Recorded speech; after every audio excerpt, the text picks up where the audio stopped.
59 hasta el 71. Dice así la palabra del Señor. Estas cosas dijo en la sinagoga, enseñando en Capernaum. Y muchos de sus discípulos, oyéndolo, dijeron: dura es esta palabra, ¿quién la puede oír? Y sabiendo Jesús en sí mismo que sus discípulos murmuraban esto, díjoles: ¿esto os ofende? Pues qué, si viereis al Hijo del Hombre que sube donde estaba primero, el Espíritu es el que da vida, la carne nada aprovecha. Las palabras que yo os he hablado son espíritu y son vida. Mas hay algunos de vosotros que no creen, porque Jesús desde el principio sabía quiénes eran los que no creían y quién la había de entregar. Todo esto, aunque eran sus discípulos. Verso 65. Y dijo: por eso os he dicho que ninguno puede venir a mí, si no le fuere dado del Padre.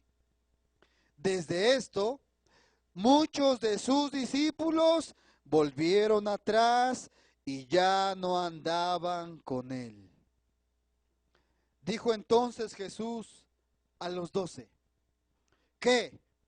¿Queréis vosotros iros también? Y respondiéndole Simón Pedro: Señor, ¿a quién iremos? Tú tienes palabras de vida eterna. Y nosotros creemos y conocemos que tú eres el Cristo, el Hijo del Dios viviente. Jesús le respondió: ¿no he escogido yo a vosotros 12 y uno de vosotros es diablo? Y hablaba de Judas Iscariote, hijo de Simón, porque este era el que le había de entregar, el cual era uno de los 12.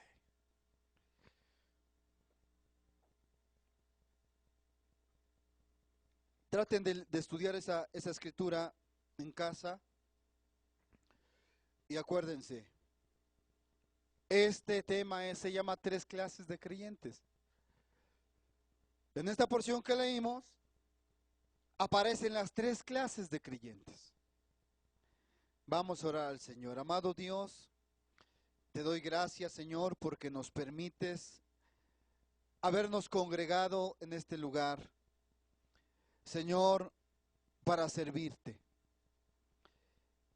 Y no solamente para servirte alabándote, Señor, y glorificándote, y mostrando con nuestra presencia que creemos en ti, sino que también, Señor, para ser instruidos, para ser ayudados en la fe, Padre, porque estamos viviendo tiempos muy difíciles.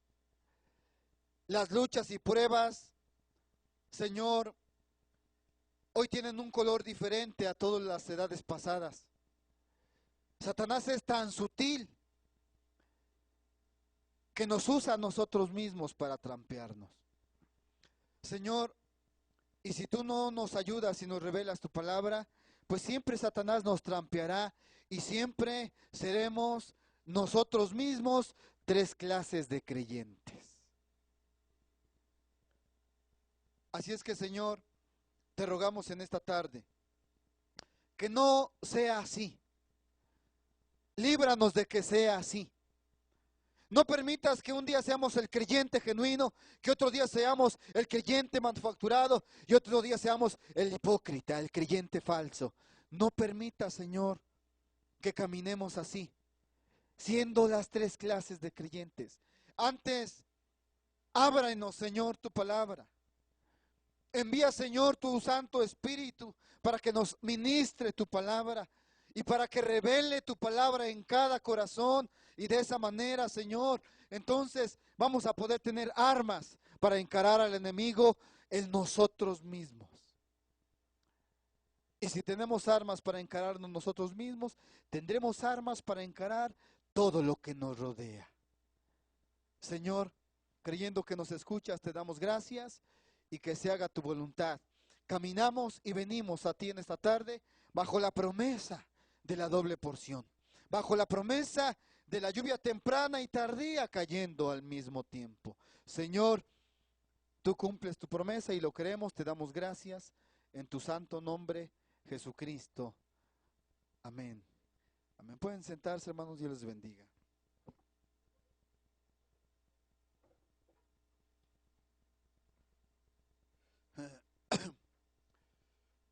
Fueron 4 cultos en donde pues tomamos algunas cosas que yo creo que usted ya recibió, ya las creyó, y Dios las pudo escribir por su espíritu en las tablas de su corazón. Nos dimos cuenta al primer servicio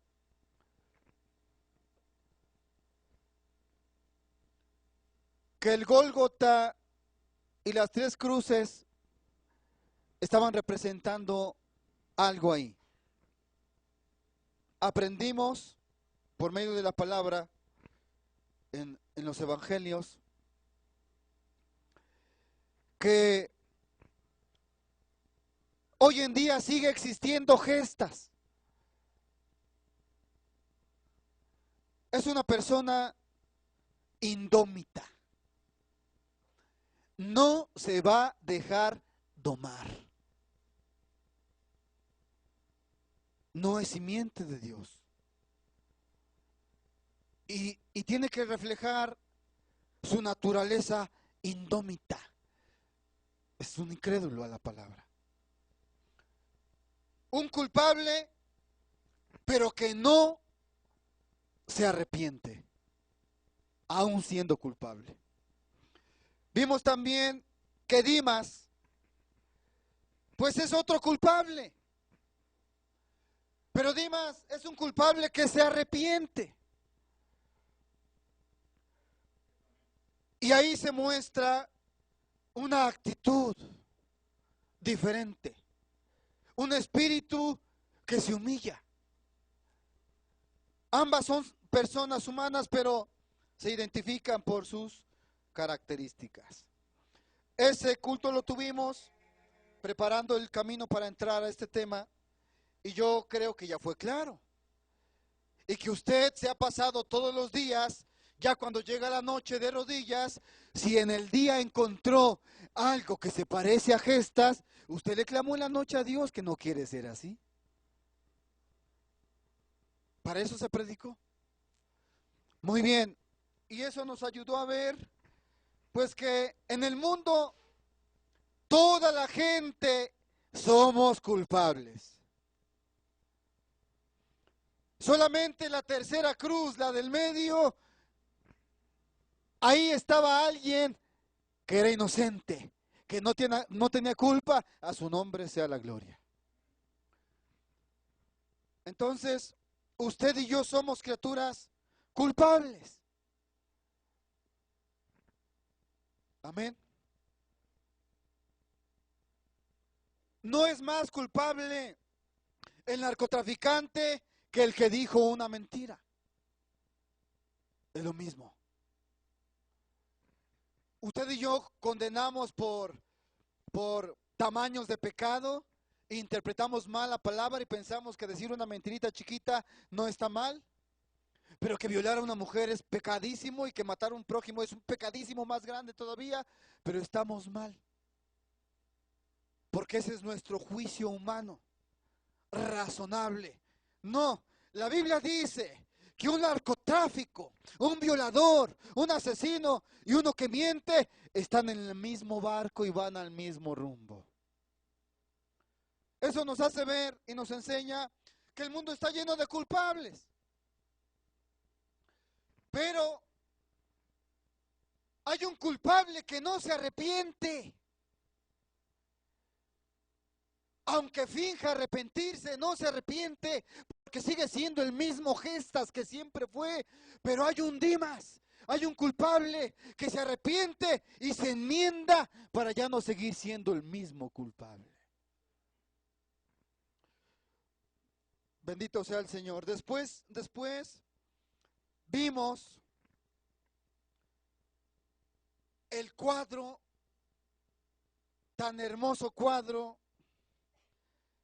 de qué significa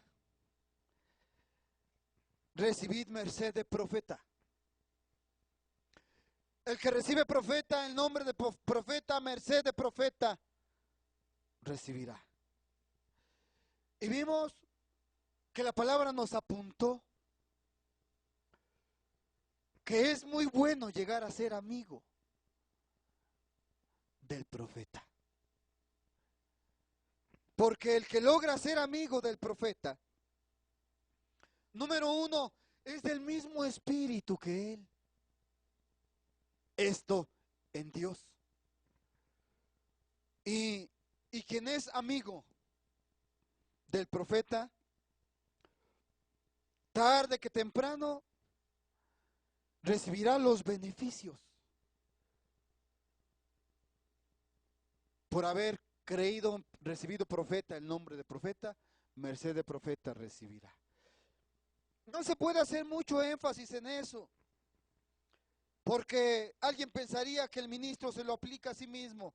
Pero hermano, el hombre ministro es un culpable igual que todos, pero Cristo en el ministerio, tenga cuidado con eso. Eso es sagrado, eso es intocable. Bendito sea el Señor. Para eso tomamos ese tema.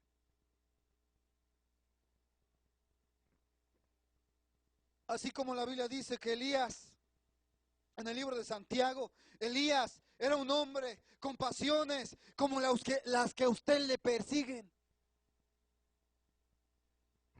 Él tenía las mismas pasiones que le persiguen a usted, mas con todo eso, era el ungido de Dios, ese señor Elías. Bendito sea el Señor. Bien.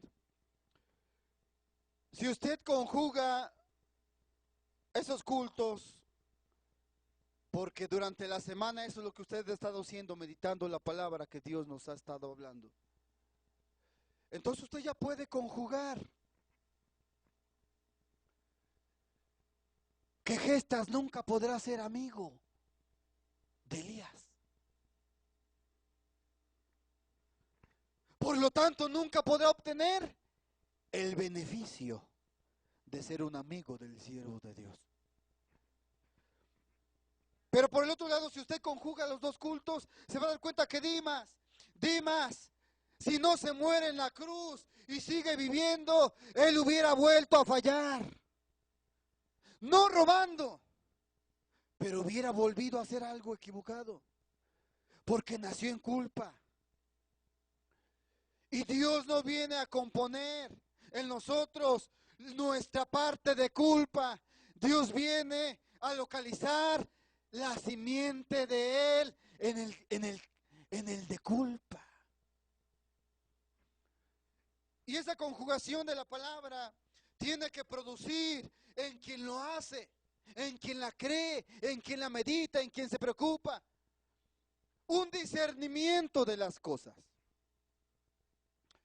Si usted no tiene discernimiento, que para eso Dios nos da la revelación de la palabra, hermano, usted seguirá siendo el mismo de culpa, aunque sea Dimas. Siempre será de culpa.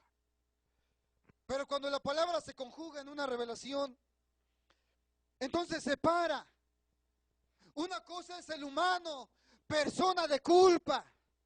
No se lo puede quitar hasta que se vaya a la tumba o hasta que sus átomos sean transformados. Todos somos personas de culpa. No nos vamos a quitar ese rastro. Nos sigue, nos seguirá hasta la última hora. Pero hermano, eso es lo externo, eso es lo humano. Eso es lo que recibió dos apellidos malditos. ¿Pero qué me dice? de lo que nace de culpa, con dos apellidos malditos, no tiene nada de maldito, porque proviene del bendito Dios. Una simiente, una elección, una simiente, palabra. Entonces hay una diferencia. Hay una diferencia. Cuando usted no puede ver la palabra así, usted no puede tener discernimiento ni de usted mismo. Usted no sabe en qué momento usted es maldito y no sabe en qué momento usted es bendito. ¿Por qué? Porque no lo puede discernir. ¿Por qué no lo discierne? Porque la palabra se le resbala como jabón. Seguimos conjugando los cultos pasados. Por eso es menester que con más diligencia atendamos las cosas que hemos oído, si acaso no nos escurramos. Hermano, tú eres de culpa y te sigue el rastro del pecado, aunque no quieras. Usted preferiría haberse quedado en su casa a descansar que estar aquí. Usted prefiere guardarse el pasaje para venir al culto y tener para completar su renta que gastárselo para venir al culto. ¿Por qué? Porque ese es el rastro de culpa. Todos somos así. O alce la mano el que no es así. Pero si hay algo más allá que una persona de culpa, bendito sea Dios. Usted gasta el pasaje y gasta todo, consigue prestado, pero usted necesita la palabra en su alma. Sí, porque solamente la palabra le da discernimiento. Solamente la palabra hace crecer su discernimiento. No para que vea quién está bien y quién está mal, sino para que usted se vea a usted mismo cuando está bien y cuando está mal. Cuando usted comete culpa, ese es usted de principio. Pero cuando usted pide perdón por la culpa, esa es la simiente gloriosa de Cristo. Amén. Por eso, cuando alguien peca en la iglesia debe exigir al que pecó arrepentimiento. Porque si no hay arrepentimiento hay que sacarlo de la sangre. Es lo que hay que hacer. Si aquel hermano anda en adulterio y dejamos que se vaya así y la iglesia no hace nada al respecto, al rato toda la iglesia va a andar en adulterio. Tiene que ser. ¿Por qué? Porque así está revelado en la palabra. Entonces, ¿quién exige arrepentimiento al pecador? Dios. Pero todo Dios se vació en la iglesia que cree. Y eso hace que la iglesia exija arrepentimiento y arreglo al que pecó, al que falló, al que se salió de la palabra. Eso es lo que causa tres clases de creyentes. Eso es lo que causa tres clases de creyentes. No lo podemos evitar. Así tiene que ser. Cuando usted ya discierne que usted es de culpa y que hay una sombra que lo sigue todos los días, pero también usted sabe que usted es eterno, que usted es un Dios amateur, un Dios menor, porque el Dios eterno es su Padre de usted adentro.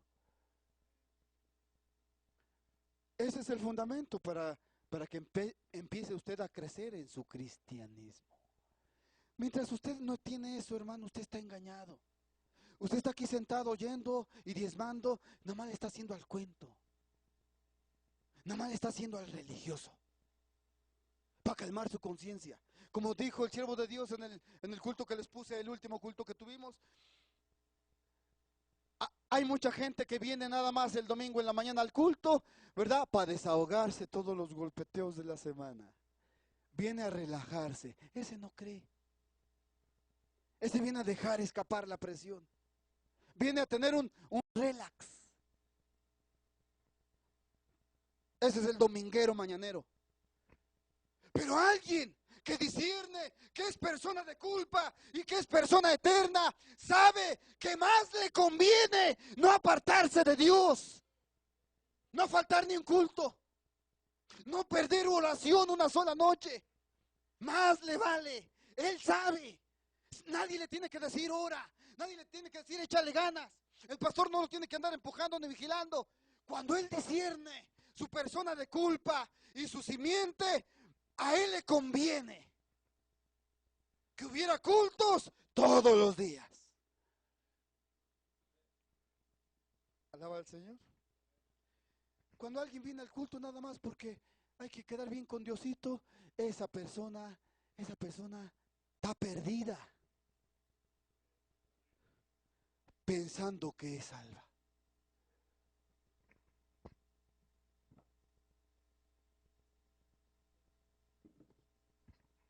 Porque evangelio en un culpable se convierte en una nueva vida, en una nueva actitud, en nuevas costumbres, en nuevos hechos. He aquí, si alguno ya está en Cristo, todas las cosas viejas pasaron. De ahí para acá todas van a ser hechas nuevas. Ese es el verdadero cristiano. Si usted no tiene eso en su vida, le aconsejo que empiece hoy. Mañana puede ser demasiado tarde para usted. Eso es lo que tiene que producir el Evangelio de Jesucristo en un culpable. Si no es así, simple y sencillamente, por su conciencia, por su cargo de conciencia busca a Dios, pero no conoces a Dios, porque lo buscas por tu conciencia, mas no has creído en Él. Hay una gran diferencia. Mucha gente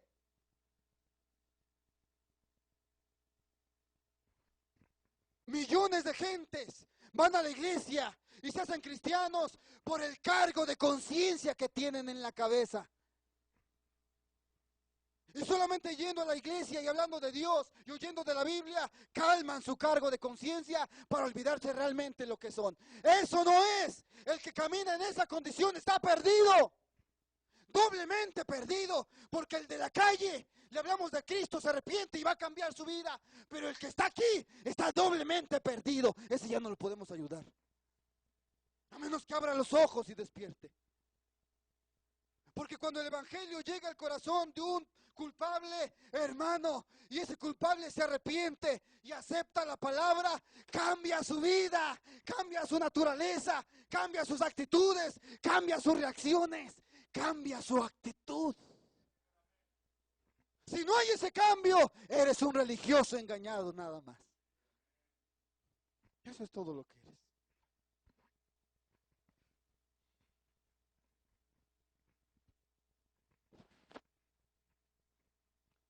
Vamos a estudiar el Evangelio según San Juan, del primer capítulo al capítulo 6 durante todos estos cultos que tendremos. Y lo voy a hacer detalladamente con la ayuda de Dios, por causa de esa joven que quiere prepararse, porque sabe que no está preparada. Así es que en cierta manera voy a repetir lo que he predicado desde hace 4 años. No es un tema nuevo, no voy a predicar nada nuevo. Solo voy a tratar de ayudar a esa joven que reconoce que está mal, pero que necesita ayuda. Espero que sea usted.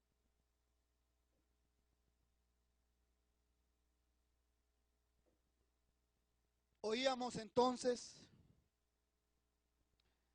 ¿por qué es que cuando el culpable se arrepiente, y acepta a Jesucristo, ¿por qué es que la iglesia original vendieron sus propiedades para que se repartiera entre la hermandad y apoyara la obra de Dios? Nadie puede hacer eso sin que primero cambie. ¿Cambie de qué? ¿De ideas? ¿De compañías? Cambie de naturaleza. ¿Por qué la gente se atrevió a vender sus posesiones y traer todo ese dinero a la iglesia? Porque su naturaleza había cambiado, señores. Es lógico que alguien se sintió presionado cuando vio que aquellos hermanos vendieron un terreno, aquellos hermanos vendieron 2 coches, aquellos hermanos vendieron esto, y aquellos su casa, y aquellos la otra casa. Hubo una gente allí entre ellos que se sintió presionada por las acciones de los demás creyentes y la quisieron hacer de creyentes, pero eran un par de hipócritas.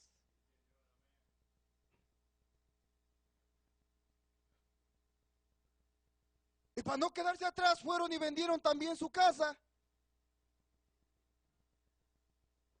Pero eran hipócritas. Ellos pensaron, pobre gente, tan ingenua, tan torpe gente. ¿Cómo quiere un humano pensar que puede engañar al Espíritu Santo? ¿Qué no sabe el humano? Que el Espíritu Santo sabe lo que dices, lo que haces, lo que piensas y lo que sientes, porque es Dios mismo. ¿Cómo se atrevieron a pensar ese par de ingenuos que podían engañar al Espíritu Santo? Hermano, al Espíritu Santo nadie lo puede engañar. ¿Qué hicieron? Fueron y vendieron la casa en 5 millones y dijeron que la habían vendido en 3 millones porque ellos se querían quedar con 2 millones. Le damos 3 millones a la iglesia y si la iglesia nos falla, aquí tenemos de dónde echar mano, dijeron un par de hipócritas esos.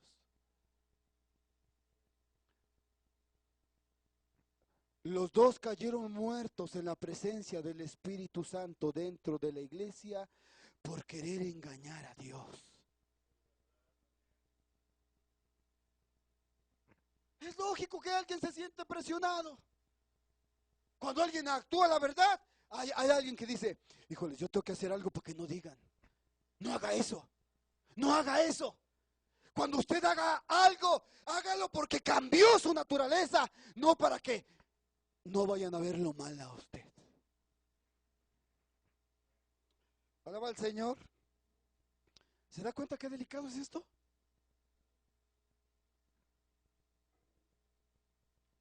Correcto.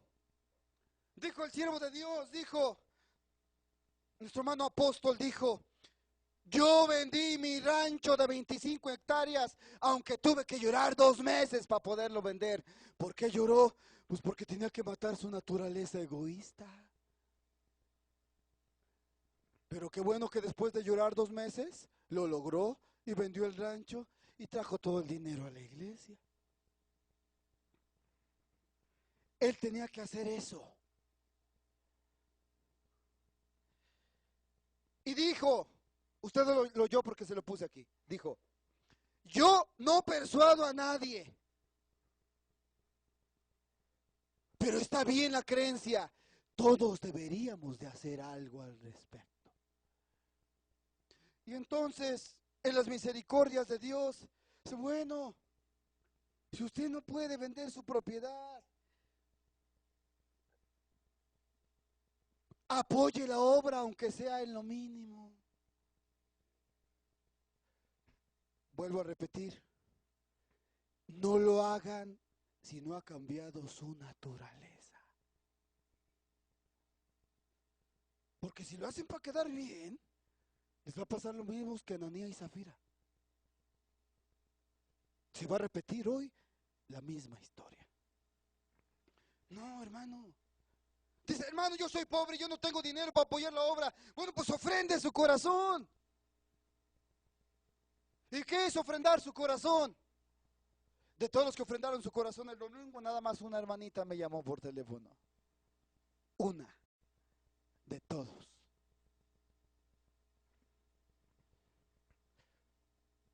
Y otra hermanita que tengo allá cerca, pues no necesitaba hablarme por teléfono, ¿verdad? Me habló. Y se vinieron a trabajar en la semana. De eso se trata.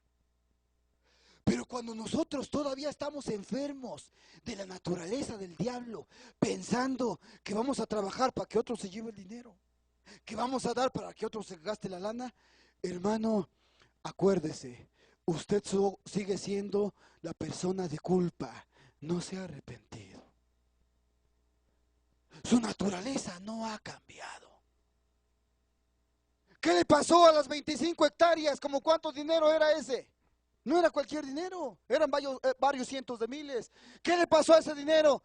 Dijo el siervo de Dios, finalmente los que se comieron ese dinero ya andan en el mundo viendo fútbol y echando cervezas. ¿Y a poco eso le afectó a lo que hizo el hermano Gerardo? Él lo hizo porque cree. Lo que hicieran con el dinero ya no era cosa de él, es cosa de los que se agarraron el dinero. Eso es una naturaleza cambiada. Pero mientras no ha muerto nuestra naturaleza, siempre estamos sospechando del otro, y de este, y de aquel. Pues claro, hermano, somos los mismos, solamente que ahora somos religiosos.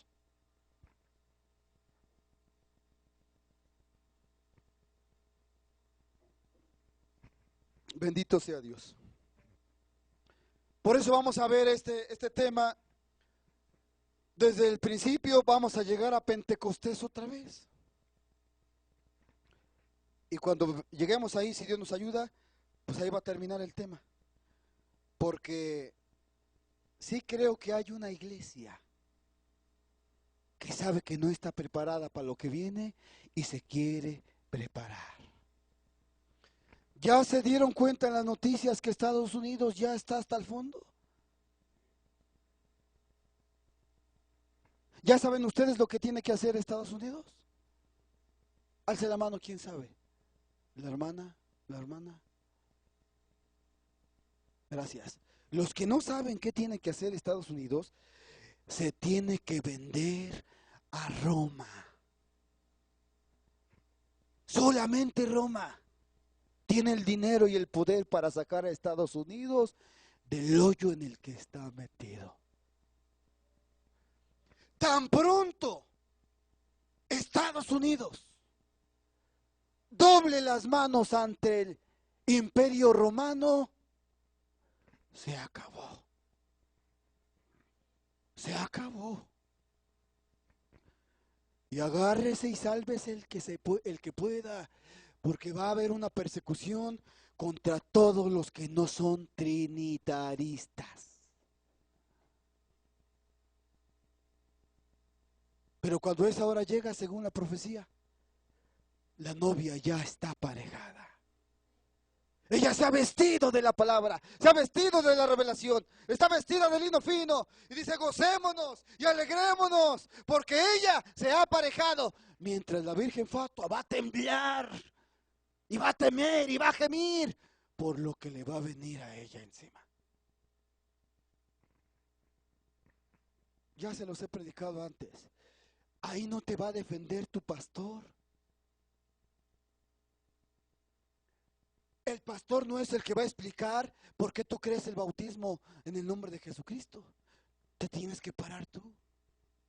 Al pastor no lo van a traer para que explique las 3 manifestaciones en lugar de 3 personas.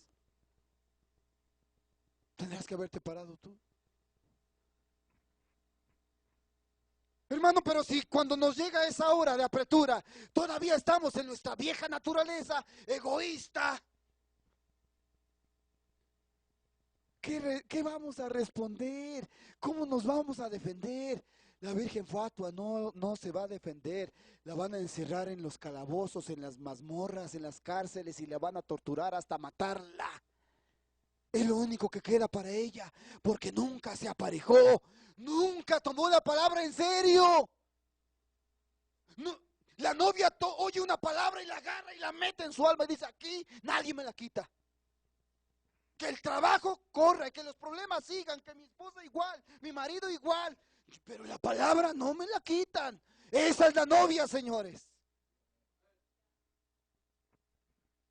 Esa sí sabrá contestar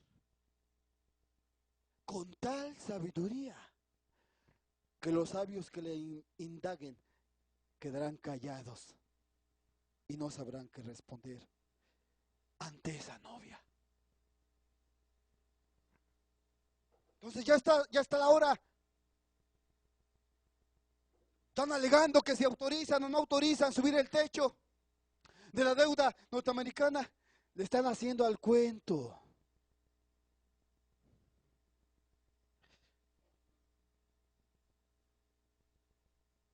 El Papa de Roma nada más está mirando de arriba abajo a Obama. Yo te dije, cuando quieras, ahí está la lana, pero ya sabes qué te pido a cambio. Te sometes a mí y sometiéndote tú a mí, todo el mundo se tendrá que someter a mí. Como les he dicho ya, y se los voy a repetir seguido para que nadie se enferme otra vez. Este no es mi mensaje. Esto es así, dice Dios, por un profeta que Dios envió en el siglo XX. Se va a cumplir. Está cumpliendo. Al mismo tiempo, Israel tiene que ser metido a una trampa donde firme paz con los palestinos. Cuando Israel firme ese contrato de paz, la novia ya se fue. Cuando los Estados Unidos de América se pongan de pie otra vez como potencia mundial, acuérdese, la apretura nos va a caer en la cabeza.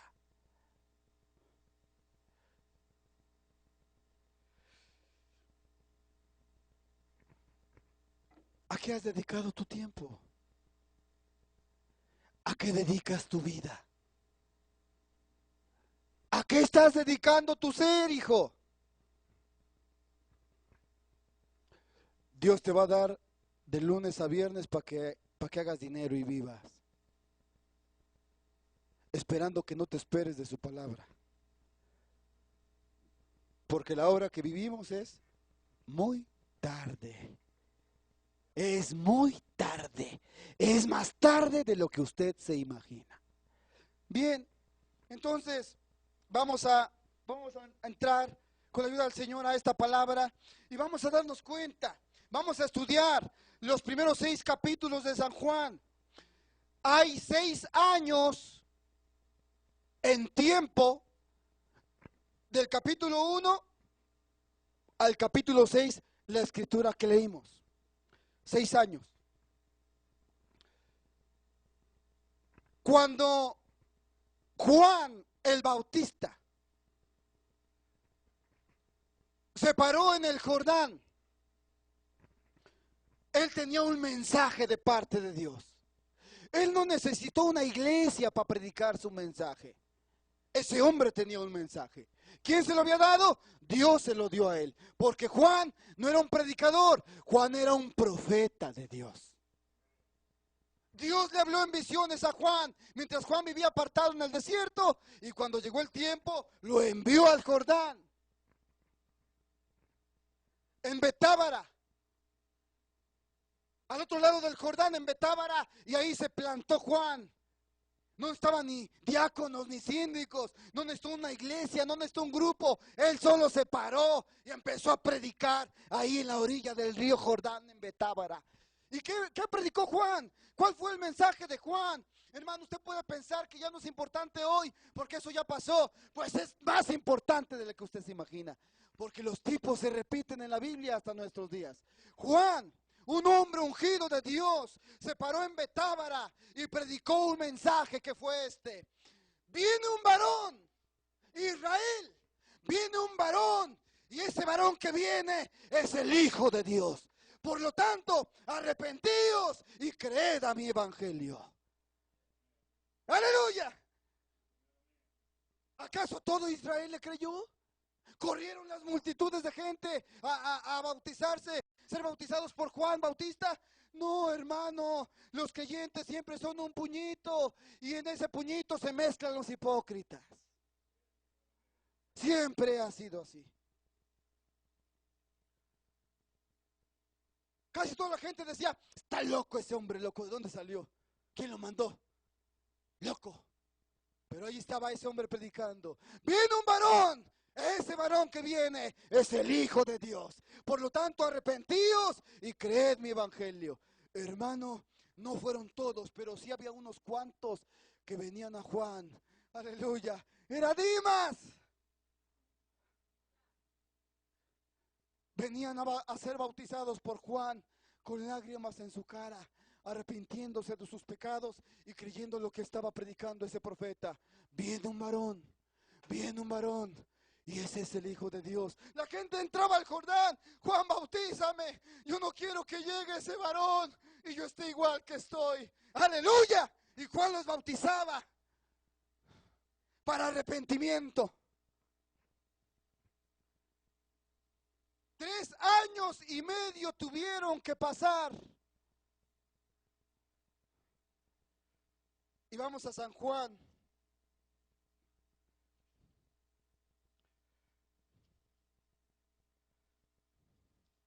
Capítulo 1.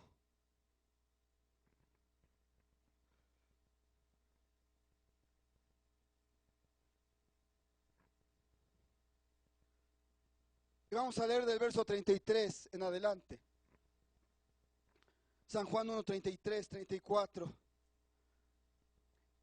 Dice, y yo no le conocía, mas el que me envió a bautizar con agua, aquel me dijo, sobre quien vieres descender el Espíritu y que reposa sobre él, este es el que bautiza con Espíritu Santo. No sobre quien vieras descender una paloma, sobre quien vieras descender su Espíritu, el Espíritu Santo. Pero el Espíritu Santo no se puede ver. Entonces en tipos de la visión le mostró una paloma. No una paloma, el Espíritu. 34. Y yo le vi y he dado testimonio que este es el Hijo de Dios. Hermano, ya tenía 3 años y medio predicando Juan en el Jordán cuando llegó el glorioso día. Él miró que Jesús entró al agua y le pidió ser bautizado. Al principio Juan no lo quería bautizar, pero el Señor le dijo, nos conviene cumplir toda justicia, y finalmente lo bautizó. Alaba a Dios. Y entonces cuando salió del agua, Juan le exclamó a su congregación, al grupo de gente que había juntado, que creía su mensaje de Juan. Quizás era una docena, una veintena, o por lo mucho 40 o 50. Y les dijo, este es el Cordero de Dios que quita el pecado del mundo. Ese es el varón, ese es el Hijo de Dios que les dije que venía. Ahí está. De toda la congregación, hermano. Lo habían escuchado 3 años y medio predicar ese tema. Y cuando se cumplió, toda la congregación alzó los hombros. Se veían el uno al otro. ¿Quién sabe? Dice que ese es el Cordero de Dios. Y toda la gente quedó velada y nadie creyó. Pónganse a pensar un momento. Una congregación a la que le predicó 3 años y medio el mismo mensaje, el mismo tema, y cuando se cumple, nomás se miraban el uno al otro y alzaban los hombros. No les vaya a pasar así, Iglesia Resurrección. Porque ¿qué vienes aquí? ¿A un relax? ¿O te interesa tu alma? ¿A qué vienes? Bendito sea el Señor. Me gusta el verso 35.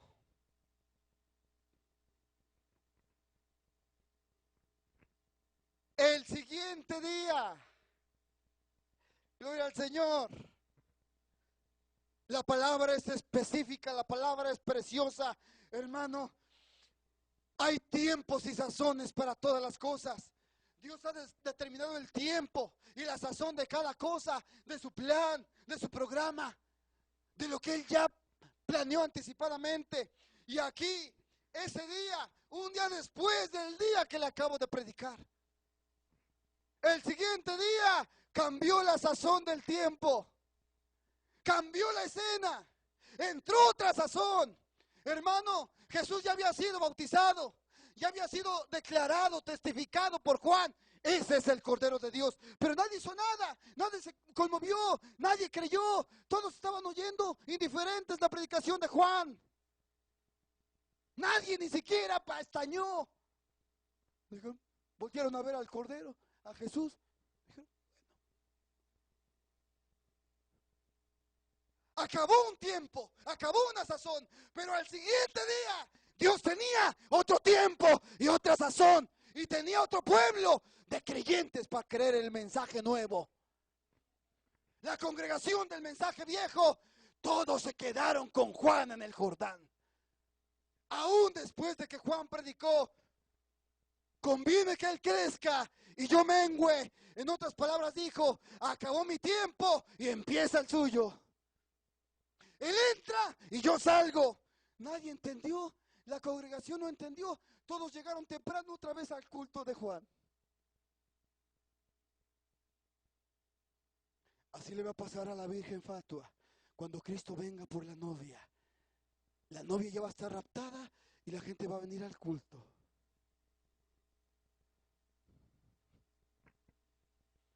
Bendita cena de Dios. Entonces, al siguiente día, hay un cambio de tiempo. ¿No es preciosa la palabra? ¿Por qué tenía que especificar que al siguiente día?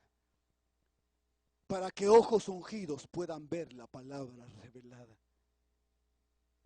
Otra vez estaba Juan y 2 de sus discípulos. ¿Qué es un discípulo?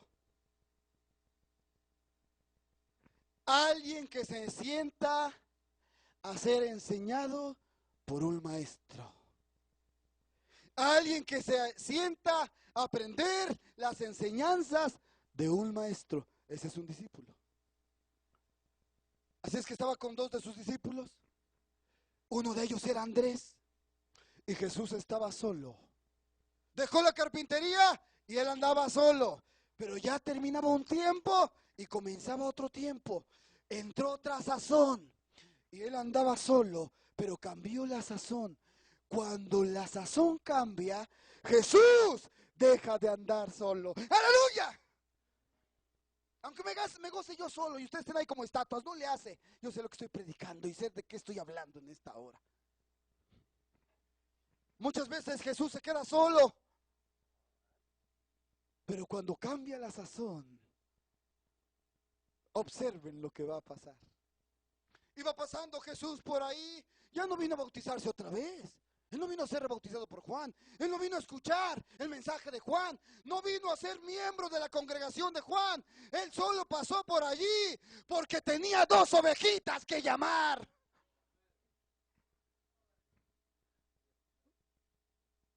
Y cuando pasó por ahí, él no los llamó. Él solo se aseguró que lo viera Juan. Aleluya. Y ya cuando se aseguró que lo vio Juan, él siguió caminando. Y Juan sabía lo que tenía que hacer. Porque era ungido de Dios, era profeta de Dios. Juan no dijo, voltéense, no lo vean. No quiero perder mi congregación. ¿Qué le pasa? Un verdadero siervo de Dios no cela a la gente. Un pastor falso dice, esta es mi congregación, nadie la toca. No es cierto, eso no es de Dios. Ese hombre está mal ungido. Un hombre que se apropia de la gente está mal ungido. Es réprobo ante Dios. El verdadero siervo de Dios hace lo que hizo Juan. Dijo, Andrés, muchachos, mi mensaje fue evangelístico, pero ya no les puedo dar rellenura. Síganlo a Él. Él tiene el mensaje de rellenura. Amén. Hermano, de toda su congregación, solamente 2 pasaron de un tiempo a otro tiempo, de una sazón a otra sazón. ¿Cómo estás tú, hijo de Dios, en esta hora? No sea que te quedes en un tiempo pasado. Cuando llegó el cambio de tiempo, solo 2 discípulos siguieron al Señor. Y cuando hay un cambio de sazón, Jesús deja de estar solo. Aleluya. Me gusta mucho eso. Esas palabras es un título de un mensaje evangelístico.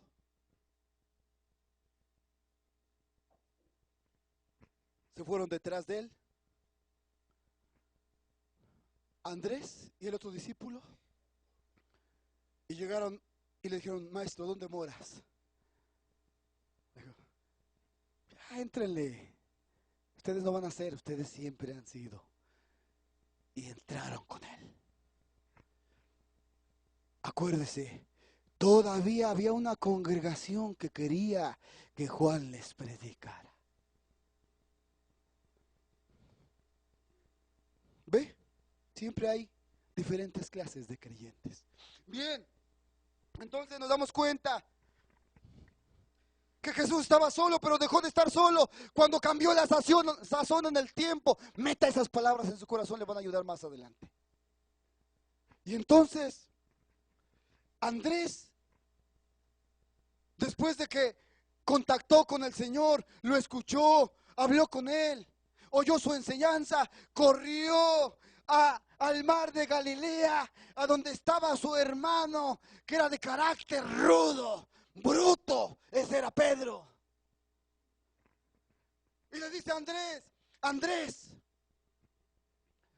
te traigo al Mesías. Aleluya, me encontré con el Mesías, el que predicaba Juan. ¿Te acuerdas que fuiste conmigo a unos cultos? ¿Te acuerdas que Juan dijo: viene un varón, y ese varón es el Hijo de Dios, es el Mesías de Israel? ¿Te acuerdas? Y Pedro dice: así me acuerdo. Dice: ya vino, ya está aquí. ¿Dónde? Dijo Pedro: ahí te lo traigo. Aleluya. Dios bendiga a los que han hecho eso. Bendito sea Jesucristo, su nombre sea la gloria. Y Dios tenga misericordia de los que no lo hacen. Andrés corrió y le dijo a Jesús: quiero que conozcas a mi hermano. Él es un gran hombre. Está desanimado, pero yo sé que es de Dios. Jesús dijo: ya te tardaste, llévame, que ese es el bueno. ¿Se dan cuenta que Jesús dejó de estar solo cuando cambió el tiempo, cuando entró otra sazón? Aleluya. Despuésito de la conversión de Pedro, a lo mejor al día siguiente, acuérdese del capítulo 1 al capítulo 6 donde leímos, pasaron 3 años. Hay 3 años de tiempo. Y desde que apareció el Mesías para atrás ya habían pasado 3 años y medio. En los primeros 6 capítulos de Juan hay 6 años de narración bíblica. Los leemos en un corridito y se nos van todas las cosas. Se encuentran a Felipe. Y Felipe era más sensible. Felipe no era tan bruto como Pedro. Felipe era de un espíritu más dócil. Felipe inmediatamente le creyó y lo siguió. Las primeras palabras que le oyó hablar a Jesús, dijo: yo te quiero seguir también, igual que Simón, igual que Andrés, igual que Juan o Santiago. Felipe regresó a su casa esa tarde. Dios, te doy gracias porque oíste mis oraciones. Yo te pedía que viniera el Mesías. Yo he visto al Mesías. Dios, gracias, gracias. Señor, ¿ahora qué hago? Te doy gracias orando toda la vida. No, yo tengo que hacer algo. Ya sé. Y se va como chispa a ver a Natanael. Natanael era su amigo. Amén. Qué cuadro tan precioso. Tome en cuenta que hasta allí el Evangelio de Juan no está mencionando señales de sanidades ni milagros, porque Juan, el Espíritu Santo en Juan, como escritor, se está asegurando de que no perdamos de vista algo que perdemos de vista cuando leemos los otros evangelios. Por eso hay 4 evangelios. San Mateo tiene un cometido, Marcos tiene otro, Lucas otro y Juan tiene otro. Así es que Jesús ya no está solo, ya tiene a Andrés, ya tiene a Pedro, ya tiene a Felipe. Y ahora Felipe le dice a Natanael: vente, vente Natanael, que he encontrado un hombre, este es el Mesías. ¿De Nazaret? Le dijo Natanael, ese no era un creyente ligero. Un hombre ligero se cree todo lo que le dicen, se traga todo lo que oye, todo lo que ve, todo lo que le hablan. Natanael no era esa clase de hombre ligero. Natanael era un hombre de carácter. Le digo, pues está muy bonito lo que te impresionó, Felipe, de ese Jesús que me hablas, pero yo necesito tener evidencia. Ese era Natanael. Cuando lo lleva Felipe, maestro, te presento a Natanael. El Señor mira a Natanael y le dice: les digo de cierto que este es un hombre justo en Israel. Dice Natanael: acá ¿me está adulando para ganarme o qué? ¿De qué se trata? Dijo Natanael. No era un hombre fácil, Natanael. De esos hombres quiere Dios, de esos creyentes quiere Dios. Y dice Natanael: a ver, momento. ¿Tú no me conoces? ¿Por qué me halagas que soy? Y el Señor le descubre.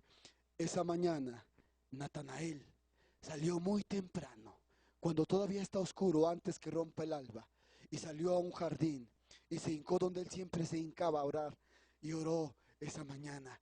Y cuando regresó a casa después de orar, nadie lo vio ir ni venir. Y entonces Jesús le dice: cuando estabas debajo de la higuera, yo te vi. Hermano, eso rompió el corazón de ese hombre. Dijo: yo sé que tú eres el Mesías, porque nadie vio lo que hice esta mañana, pero si tú lo sabes, sin duda eres el varón que habló Juan que vendría. Amén. Fíjese cómo está viniendo la iglesia a Jesús. Es gente que está siendo llamada no por sanidades, no por señales, sino por la manifestación de la revelación del Mesías. Por el elemento sobrenatural de las visiones y profecías en la escena. Así es que Jesús dejó de estar solo. ¿Qué está pasando ahora? Se está juntando su iglesia. Se está juntando un grupo. Simón trae a Pedro. Felipe trae a Natanael. ¿Tú a quién has traído? Acuérdate de estas palabras que te digo con todo el amor de mi alma. No podrás traer a nadie sin que primero creas tú. Mientras no creas tú, no traerás a nadie. El primero que tiene que venir eres tú. ¿Queda claro eso?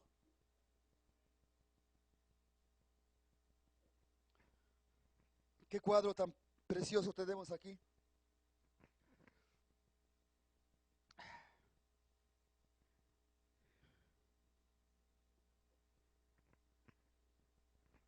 Ya no voy a avanzar, voy a remachar. Acuérdese de los cambios de tiempo, del cambio de sazón. Llegó un tiempo en que Eliseo era una fruta inmadura, pero Elías estaba predicando. Hubo un tiempo en que Josué era una fruta con falta de sazón o madurez, pero Moisés estaba predicando. Hubo un tiempo que Jesús era una fruta sin madurez, pero Juan Bautista estaba predicando el evangelio del Jordán. Pero cambió el tiempo. Cuando salió Moisés, entró Josué. Cuando salió Juan, entró Jesús. Cuando salió Elías, entró Eliseo. Observen esos cambios de tiempo, por favor, Iglesia Resurrección. Dios siempre ha trabajado de la misma forma. ¿Alaban a Dios? Dios no dejó que Jesús entrara en la escena hasta que madurara su ministerio. Dios no dejó que Josué entrara en la escena y que faltara Moisés hasta que Josué estuviera maduro en su ministerio. Amén. Bien, seguimos un poquito adelante. ¿Qué es lo que pasa? Ya con estos poquitos discípulos que tiene Jesús, menos de una docena, la mitad de una docena, acontece unas bodas en Caná de Galilea.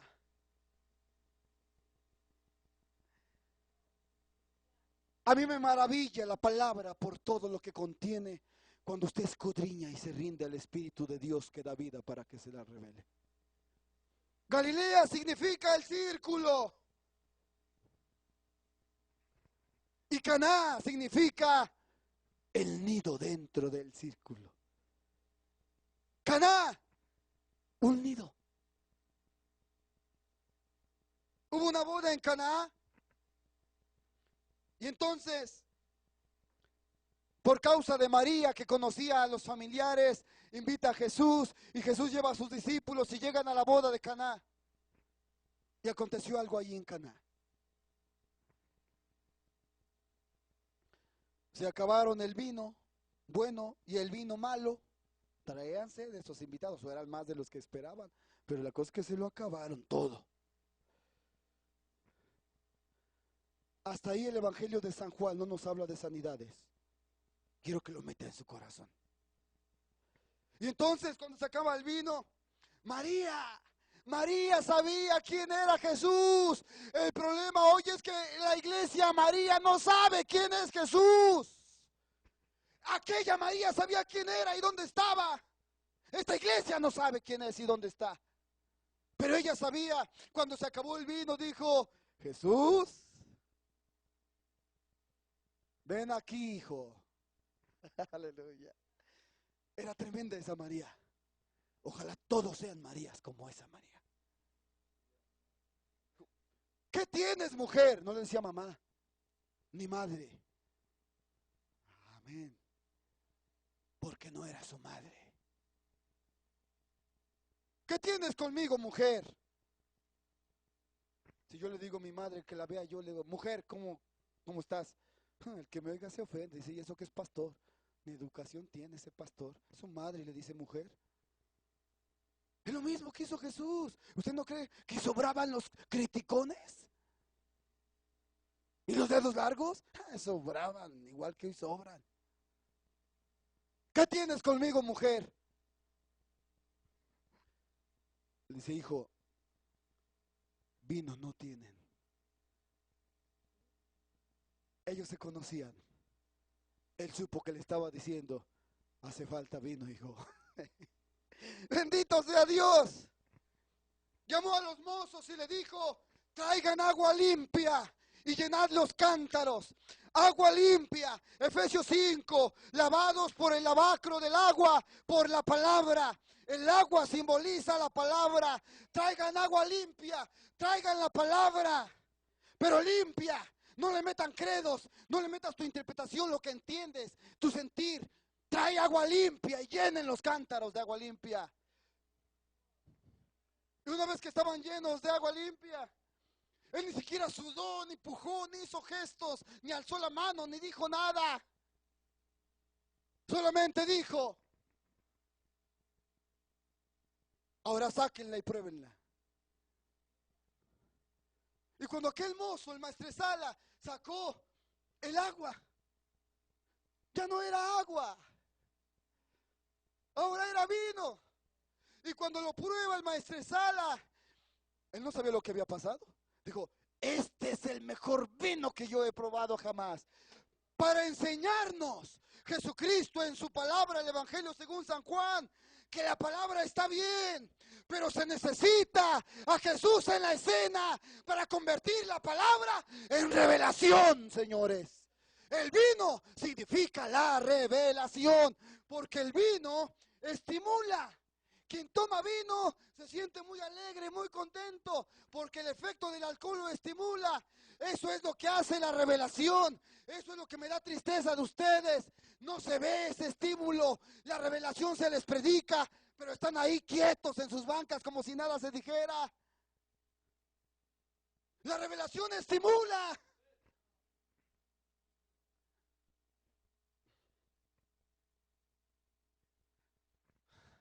¿Y por qué lo hizo en las bodas? En unas bodas convirtió el agua en vino.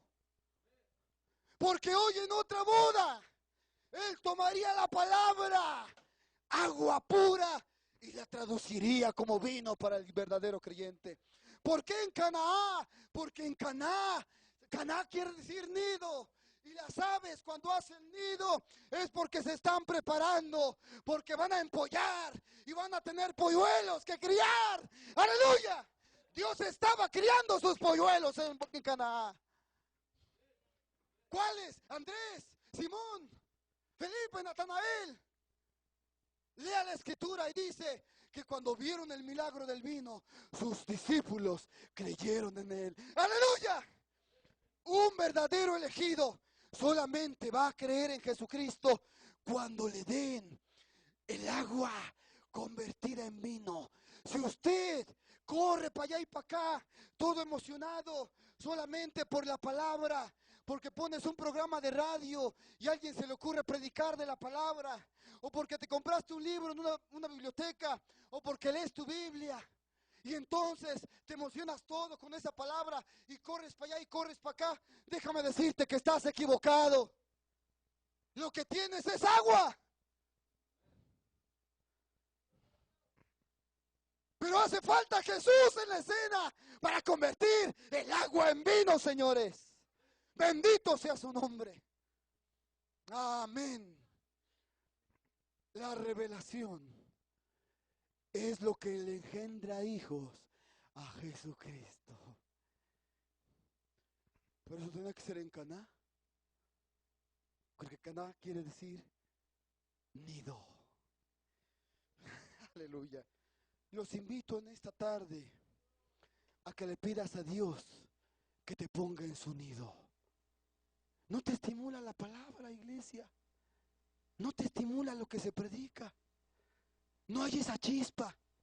A veces me dan ganas de traerles una tele y ponerles un video de los hermanos de Venezuela o de los hermanos de otros lugares para que vean la iglesia cuando se para el predicador y dice: hermanos, damos gracias a Dios por haber enviado a Elías en este tiempo. Y los hermanos: amén, aleluya, gloria a Dios. ¿Por qué? Porque reciben el vino, lo aceptan, lo creen y los estimula. Si alguien me dice que está borracho, pero está en la fiesta, todo serio y sentado en la mesa, le digo: me estás engañando, yo no soy tonto. Si estuvieras borracho, no estabas sentado, ni callado, ni serio. El más callado, el más acomplejado, el más traumado en la fiesta, nada más déjelo que se ponga 3 o 4 cubitas de vino. Y va a ver que no lo puede callar. Es el que baila hasta el último. Ya quitaron la música, pero él sigue bailando. ¿Qué le hace cambiar así? El vino. El vino hace un efecto. Los poquitos que se estimulan, los demás los contagian y los opacan. ¿De qué se trata aquí? ¿Un funeral? ¿O solamente recibir regaños? Esta palabra no nos está regañando. Esta palabra no nos está reprendiendo. Nos está haciendo ver algo.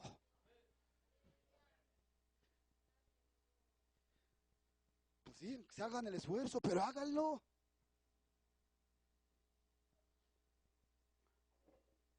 Ay, yo no los entiendo, hermanos, de veras que no los entiendo. Mientras sea en buena tierra, todo está bien. Así es que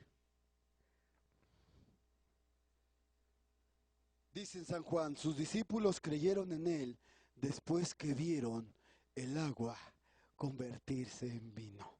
Y de allí, de las bodas de Caná para adelante, empezó a salir la fama del Jesús de Nazaret. Empezaron a venir las multitudes, hermano, porque les daba de comer. El hombrecito aparecía de 5 panes para alimentar una multitud de 5,000. Ese hombre, yo no me como que ese era el verdadero creyente. Para mí Pedro estaba así. Pero luego Dios tuvo que tratar conmigo.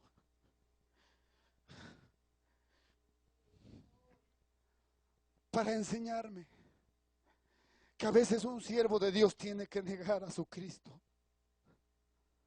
y traicionarlo para llegar a ser un verdadero siervo de Dios. Pedro, ese mismo Pedro que dijo: ¿a quién iremos, Señor? Fue el que le dijo más tarde: yo voy contigo hasta la muerte. Pues sí, pues era de carácter, pero su carácter de hombre se le acabó cuando vino la hora de la prueba. Cuando aquellos guardias tomaron al Señor Jesús y todos los demás huyeron, corrieron, Pedro también corrió y le temblaban las rodillas al hombrezón Pedro. Ahí se dio cuenta que si iba a seguir a Cristo, no lo podía seguir por su carácter. Tenía que ser cambiado. Tú eres uno de ellos, ¿verdad? Le dijeron a Pedro. No, no soy. Oye, tú eres uno. Que no soy. Si eres, le dijo una mujer. Tú eres, dijo. Maldigo que no soy. No lo conozco. Qué triste que yo tuve que hacer lo mismo para que llegara otro tiempo y otra sazón. Yo no reclamo que me respeten como un siervo de Dios, aunque lo soy. Pero es mi deber darles la advertencia que se anden con más cuidado. La persona que está delante de ustedes es miserable, más que ustedes.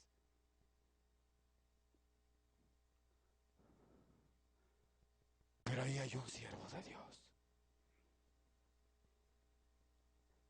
En ese miserable hay un siervo de Dios. El que tenga evidencias de eso. Como cuando Jesús le dijo a Natanael: antes que vinieras yo te vi. Como cuando Jesús sanó al paralítico. Como cuando Jesús convirtió el agua en vino. ¿Quién tiene evidencia de eso en mi ministerio? Alce la mano.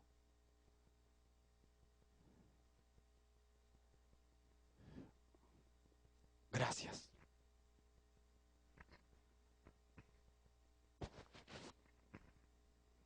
Voy a terminar aquí. Tenemos 2 cultos mañana. Aparecieron 3 clases de gente en San Juan capítulo 6. Los 70 que se largaron son los creyentes incrédulos. Ya jamás regresaron, ya no querían saber nada de esa palabra que predicaba Jesús. Se quedaron los creyentes al lado con Pedro. Pero también se quedó un creyente hipócrita, Judas Iscariote.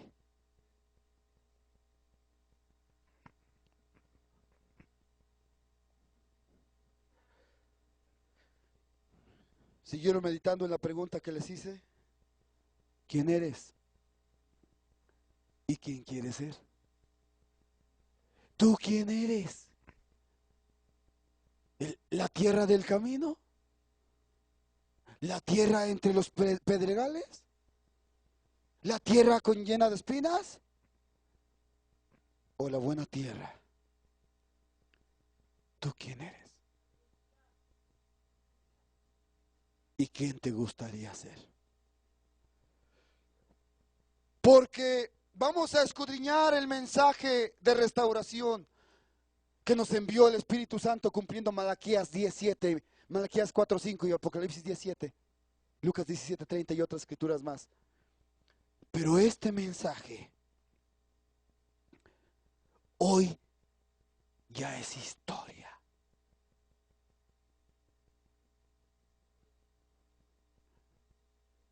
Pero el que no lo tenga no es la novia. Porque este es el mensaje que fue enviado para preparar la novia. Más allá de la unción de Elías sobre William Branham cuando predicó este culto, más allá de eso, hoy, en otro tiempo, en otra sazón, el Espíritu Santo ha dicho también, las tres clases de creyentes pueden estar en ti si no vigilas. Esa ya es la enseñanza apostólica del hermano Gerardo Vázquez Lara. No es mi mensaje, pero yo lo creo. Cuando nos comemos esta palabra, empezamos a obtener discernimiento y revelación. Pero hoy es otro tiempo. Eso que dije ya no está aquí. Muchas veces, aunque usted sea la novia, elegida para el rapto, la andas haciendo de manufacturado y la andas haciendo de incrédulo. ¿Todo por qué? Por no escuchar con más diligencia